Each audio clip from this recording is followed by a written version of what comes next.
Elizabeth Ursic is co-chair of the Women's Caucus at the American Academy of Religion. She holds a PhD in Religious Studies from Arizona State University, an MDiv from Yale Divinity School, and an MBA from the Wharton School of Business. Her book, Women, Ritual, and Power, was published with SUNY Press in 2014. Take a listen. This is a Religica production. Religica. I had a book, Women, Ritual, and Power, that was published by SUNY Press. And it debuted at the National Women's Studies Conference. Interestingly, it was published by the Women's Studies editor, not necessarily the religion editor of that press. What does that say? You're I putting your don't finger know. on a pattern, aren't you? There's something about that that's a pattern of how we treat women. I think that my interest, because in addition to having a PhD in religious studies, I also have an MBA. And so my earlier training before I got into the field of religion and religious studies was all about how organizations are structured, how power is configured, how it's utilized for good and not good. And I didn't realize until I got at that level of PhD work in a humanities-related area how much my strategic thinking and my interest in, it's kind of a very utilitarian, tactical interest on how do you get it done. Yeah. So in regards to, that book was about Christian images of God as female or feminine that was actually used on the Sunday altar in a Christian worship. And I looked at traditional denominations while I was doing this because I wanted to look at the most contested spaces. For women in religion, often if they want to have some expression, it's done in women's spaces or informal spaces. But for religions that are mixed, male and female, on whatever the holy space is defined as. So in Christianity, it would be the altar, that everybody who came together in worship would see this. So that's why I looked for it in those locations. But my interest was, how do you get it done? So what I found was looking at a contested space around gender and imagery in worship, that what it did was it unearthed patriarchal conversations, how things operated behind the altar, from minutes from the leadership of the parish, and those minutes, or things that got voted on in a synod, or things like this. You got to see a whole story of why you got to see things or why you didn't. Why did certain theologies make it to the public and why they didn't? So I wrote about that, and then I analyzed how the leadership in those locations managed to pull it together, and I identified certain formulas that they all seem to have in common. So my hope is that if somebody reads that, that they will actually, if they want to do that, that there will be some interesting ideas that they would have for their own work. What is it about patriarchy that refuses to participate? Maybe that's an overgeneralization, but at times really refuses to participate and allow for others to join the conversation, including competencies coming from women in the world. Much about patriarchy also has embedded in it a certain competitive nature to it.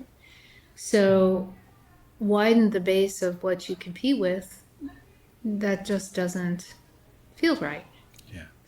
I would also say that we've seen this actually, especially with women Christian ministers, that space gets made in corporations, in religious institutions, sometimes with ordination or other opportunities for women to serve, as long as the pie is growing bigger.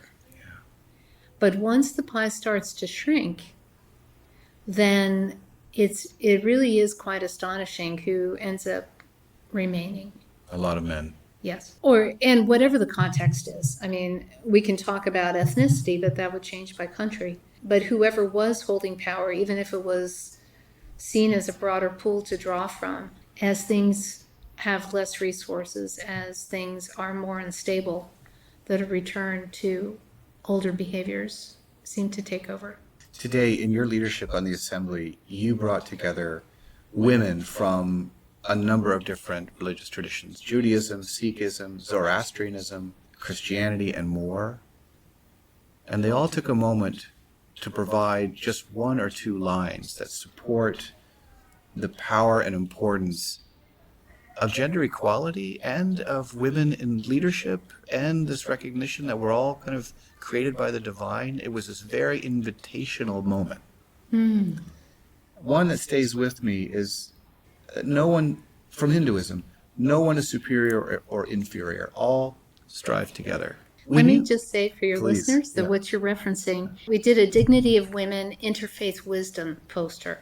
Our feeling was that positive scripture and the message for those of us that practice a particular religion and do so as empowered women, that our faith actually informs that.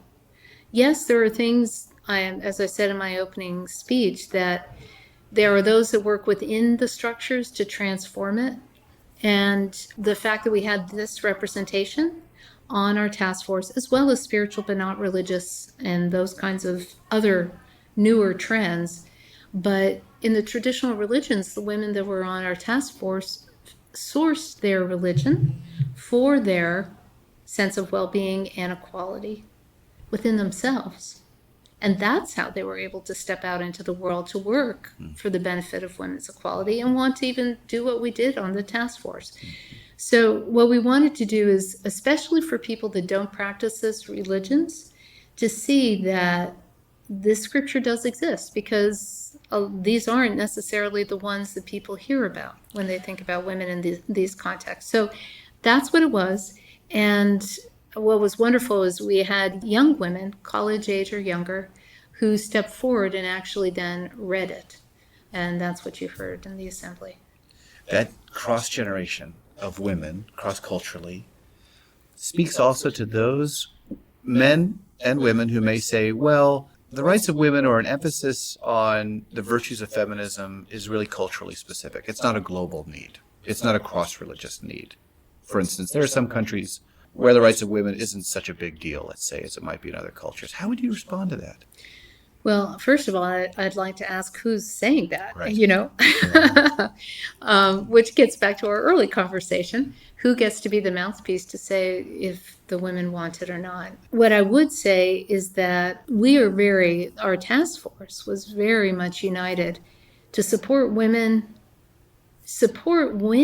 in these cultural contexts. It's not for any kind of general command of how it should work in any particular culture or country. But if there's something that the women themselves want, whatever that next step is, we should be in solidarity with them. And at least from what we've heard, is that there is something about wanting more voice, wanting their contributions recognized, and wanting some acknowledgement of their spiritual leadership. More women practice religion globally, and yet more men than women serve in leadership in almost every major religion. So that gives one pause. Just that fact alone speaks volumes about inequality.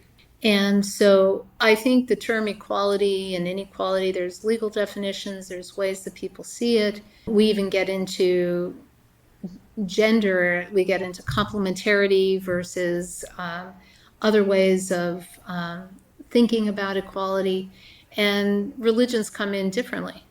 So we chose in a religious context to use the term dignity because that's very broad. And we also can see that all the world's religions, and when I say world's religions, I'm speaking about a religion that has legs, a religion that has lasted for centuries, something that has anchored and had to serve multiple generations in very different contexts. Religions don't necessarily last centuries and millennia. So if they do, there has to be something that is truly life-giving for participants over and over and over and over.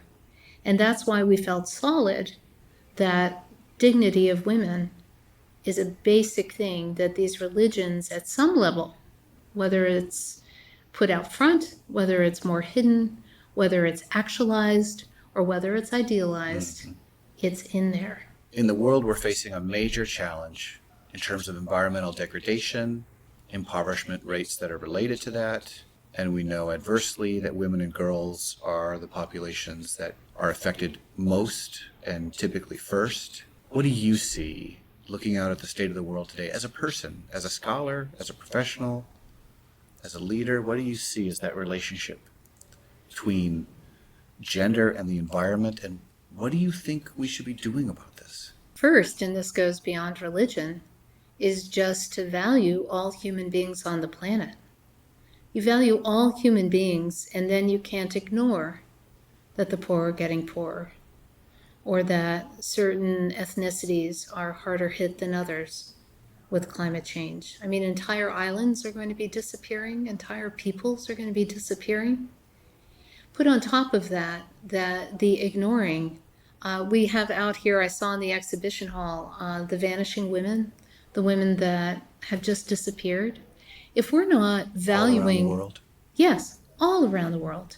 If we are not valuing women, if we're not writing and documenting them, if they don't have legal rights, if they don't even get named, that we still have a lot of countries that don't name their girl babies in any official capacity.